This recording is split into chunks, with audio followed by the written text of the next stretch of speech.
Behind the scenes, behind the lines, inside the stories others won't tell. The Morning Insiders. Pieces of broken metal and car parts sitting on the side of busy Chicago highways. A Calumet Park man who had his car damaged by debris says the state needs to do a better job of keeping expressways clear and safe. So Morning Insider Tim McNicholas puts the pedal to the metal and learns that for the first time in years, the state is trying to clean up the mess on their own rather than paying a contractor. The Eisenhower can give you a decent view of the skyline. The sides of the road aren't so pretty. A plastic crate, a broken rim, a loose bag. We kept driving and found more debris in the suburbs. On the way back into the loop, an entire bumper. It was still there the next day. And that bumper there.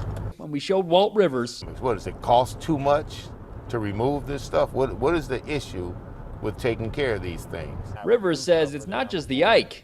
He took this video earlier this month of pieces of metal on the side of the Kennedy. Monkey wrench, pipes. He pulled over here because he says a piece of metal had just cracked his windshield about a half-mile away near the Jane Byrne Interchange construction project. He doesn't know if it fell directly from a bridge or if someone else's tires kicked it up from the road. IDOT says in some cases, construction companies are supposed to clean up the roads under their projects. But what about the scraps and debris without overhead construction, like this part of the Ike? So all these things are hazards when you're out driving. A 2016 study from AAA found that thousands of Americans crash every year trying to avoid debris in roadways. Wind could blow at anything. I mean, it's just there's no reason for the neglect. For years, the state paid a company called Elgin Sweeping Services to sweep highways and other busy state roads in the area. They cleaned up debris and trash and whatever smaller pieces the state didn't get after accidents. Public records show the state paid millions for those services in 2019. But this year, the state rejected Elgin's bid and didn't hire anyone else for the job.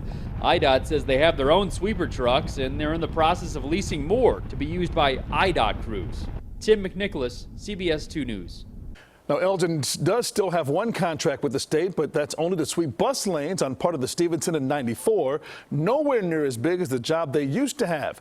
IDOT says they plan to once again solicit bids for additional sweeping services later this year.